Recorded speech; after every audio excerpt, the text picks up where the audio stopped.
All right, guys, if you haven't been living under a rock for the last week, you've no doubt seen all the headlines on the news and social media talking about the new changes to interest rates and how there's going to be some fees that are changing to where now high credit score borrowers are going to be paying more for mortgages, low credit score borrowers are going to be paying less. You're probably getting questions from clients trying to figure out, what does this mean? If you've got people who are in the mortgage process, they're probably freaking out a little bit if they're just looking at the headlines. So today I want to try to break down what actually happened, what the changes really were, what it means to you, to your borrowers, so that you can do a better job of being the expert in the field, explaining this to them in the proper way and cutting through some of the noise and the clutter of what's out there in just the headlines. We're going to jump on the computer here in just a second, figure out what's going on, break it all down for you. We're getting started right after this.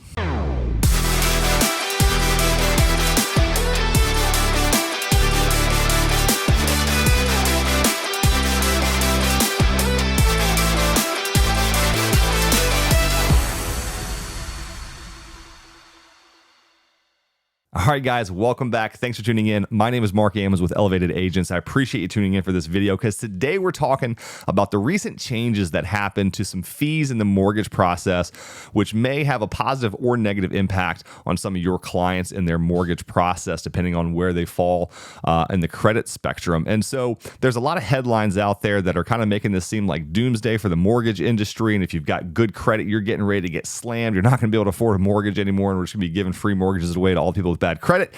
It's not exactly like that. And so I really wanted to just kind of break down what actually happened, show you where you can find the actual data behind all of this, and just kind of break down what's really going on here beyond what you just see in the headlines. So big picture, what we're talking about is something called a loan level price adjustment, or an LLPA. And this is a fee that is charged by Fannie Mae and Freddie Mac to the lenders themselves. So this is not a direct fee to borrowers. It's a fee that's charged by Fannie and Freddie when lenders sell their mortgages to Fannie and Freddie. This is a fee on the back end that they're getting charged. And the loan level price adjustment typically is based on two things, and that is loan to value ratio, right? So how much down payment are you putting down? Are you putting down 3%, 5%, 10%, 20%? And what's your credit score? So those are the two main factors that they use to build this grid, this chart, or this matrix, which is the loan level price adjustment fee structure. And so if you want to find this, we'll go ahead and jump on the computer. All right, guys. So the first thing we want to talk about is where you can actually find the real data, so you can kind of start digging in for yourself and get it kind of straight from the source. So if you Google Fannie Mae LLPA matrix, the top search results are probably going to be directly from Fannie Mae itself. And if you click on that, that's going to take you to the updated one. If you want to get a copy of the old one, there is a link in the top of the PDF here that you can click on, and that will take you to the old matrix. And so I've got the old matrix and the new matrix here side by side, old matrix here on the left, new one on the right. So the first thing that's going to jump out to you is, and the way this is broken down is, there's two things that are going to affect the loan level price adjustment, that fee that's being charged to the lenders by Fannie and Freddie. And those two main things are the loan to value, right? How much down payment are you putting down? And then what's your credit score? So those are the two things we're looking at. And essentially what happened is we added an extra tier onto the credit score side of that. And so before we had, I think, 8 tiers, and now we have 9. And so what happened is, before the creme de la creme, the best credit you could have was 740 or above, right? If you had 740 or you had 780, it didn't really matter. It was all the same. You got the same rate. So what we've done now is we've added some additional tiers. And so 740 is no longer perfect credit, 780 is. And so 740 actually has now been bumped all the way down to tier 3. And so it's a little misleading in that what really happened is we made it harder to qualify for what would now be considered great credit. Where before 740, you were good. Now you need a 780 to be in that same tier 1. And so with that, they also adjusted the percentage of the fee that was going to be distributed to each of these tiers. Now, the unique thing is that if you have really good credit, if you've got 780 or above, you're actually getting a break here. So if we look at this top line, old score, if you had 740 and you were putting down 5%, so you had a 95% LTV, you were getting a 0.75% fee. Where now, if you've got a 780 and you're putting that same amount down, you're actually only getting hit with an 1/8 of a point. So you actually dropped, if you've got perfect credit, 780 or above, you went from 3/4 down to an 1/8. So you're getting a better deal. The people who got hit the hardest are those people that are in that 740 to 759 range. And so there is another website that I found that had a pretty good set of charts, which are kind of color coded to show what actually changed. So I'm going to pull that up. This is from Mortgage News Daily. This is not a website that I frequent very often, but as I was looking around for some good graphics to show you guys, I stumbled across this, and I think it does a good job of kind of explaining it to you. So I want to show you what's going on here. And so if you look at the top chart they have right here, what it's showing is kind of a color-coordinated version of where the changes actually occurred, whether it was positive, negative, or neutral. And so anything that you see here in white means that there was no change to the rate. Anything in green means that the rate went down, and anything that you see in red means that the relative rates went up. And again, these are not the actual rates themselves, but this is the percentage by which they either went up or down. And so as you can see here, if you had a 780 FICO score and you're putting down 70% or more, you weren't adjusted. Pretty much all of the high down payment categories were improved or left the same. And if you look over here on the right side for very, very low loan to values, most of those were helped out as well. And you can see the biggest change happened down here for people who have less than a 620 credit score and are also putting less than 5% down. So they've got a 95% LTV or higher. They actually saw a 2-point reduction. And so that's what a lot of the headlines are talking about, are people who have these low credit scores, right? If you've got a 620 or below, you're actually getting a 2% reduction in the fee that Fannie Mae and Freddie Mac are going to be charging your lender if they give you a loan.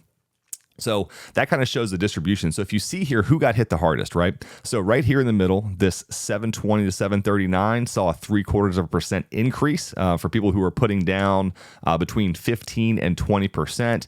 Now, realistically, not a lot of people put down 15%. A lot of people are going to put down 3 or 5 if they're first-time home buyers. And then after that, you're going to see more like 10 or 20. So 15 is kind of an odd number. But if you're putting down between 15 and 20% and you've got between a 720 and a 759 credit score, you're going to see a 0.75% increase in that fee that you're being charged. Now, again, if you've got really crappy credit and you've got not putting down a lot of money, you're getting a 2% reduction. But those are relative to the other rates. So that doesn't necessarily mean that you're going to be paying less for your mortgage with a 620 credit score putting down 5% than you are if you've got a 740 credit score putting down, 15%. What that means is that the difference between those fees has shrunk.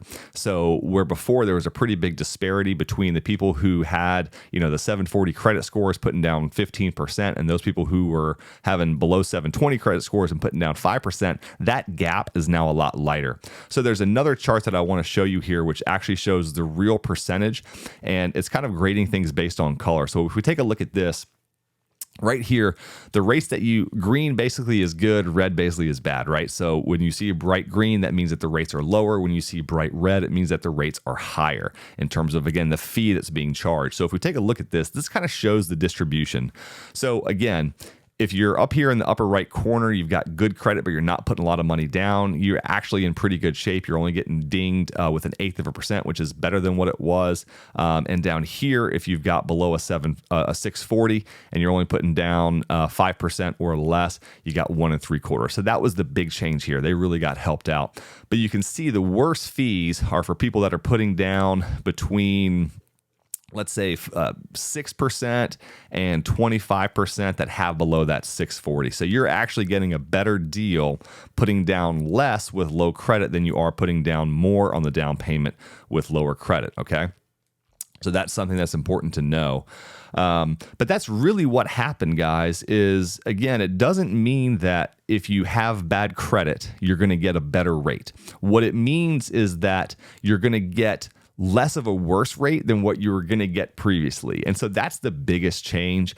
Some of the reasons that this happened is, one, it's now easier to get good credit. So the credit rating agencies have made it a little bit easier to get good credit. And so there's more buyers with good credit. And so what that kind of meant is there were more higher risk borrowers who now had good credit, and that good credit meaning above 740. So what they've done is they've kind of redistributed the risk to say that the risk difference between someone with 740 credit is not the same as someone with 760 or 780. And so they've broken out those extra tiers. And then I think what we're also going to see from this, by lowering by 2 whole percentage points that fee on those low down payment low credit score borrowers. We're going to start seeing some of these borrowers that were just not able to get approved via a conventional loan before that may actually now start being able to get approved. So if you've got some buyers that were being pushed to FHA or something like that previously, you may see some of those borrowers who are now able to get a conventional loan with these changes. So I hope this kind of breaks down a little bit more of what actually happened. Again, I think some of the headlines are a little misleading in that, they're trying to convince people that if you just start missing some credit card payments and lower your credit score, you're going to get a better mortgage rate. That's not what's happening here. But what it does mean is that if you have bad credit and you're not putting a lot of money down, the penalization for that is much less than what it was. And then the big news too is, if you've got between that 740 and that 759 credit score, you are going to be paying more than you would have previously. That's that small little band that really got negatively impacted on this whole thing. And again, that doesn't mean that if you were to go from a 740 to a 720, you're going to get a better rate, but it does mean that you're going to get penalized more so than you were before because that fee has now gone up on you. So I hope this clarifies a little bit. If you've got questions, leave them down in the comment below. I know this can be still a little bit of a hard topic to understand, particularly if you're not really familiar with mortgage rates and how that process works in general. But if you've got questions, leave them down below. I hope this was helpful to make you a little bit more of an expert and be able to kind of speak intelligently to your clients when they inevitably bring this up to you guys. Really appreciate you guys watching. And just so you know, my understanding of this came from our CEO here at LPT Realty, Robert Palmer, who also owns RP Funding, which is a $1 billion plus mortgage company. So I got some great insight from him on one of our weekly calls. And that's part of the value that he provides to agents here at LPT Realty. If you're interested in learning more about LPT and considering partnering with us here at Elevated Agents and LPT Realty, click the link down in the description box below. I would love to chat with you. And until then, be well. I'll see you on the next one.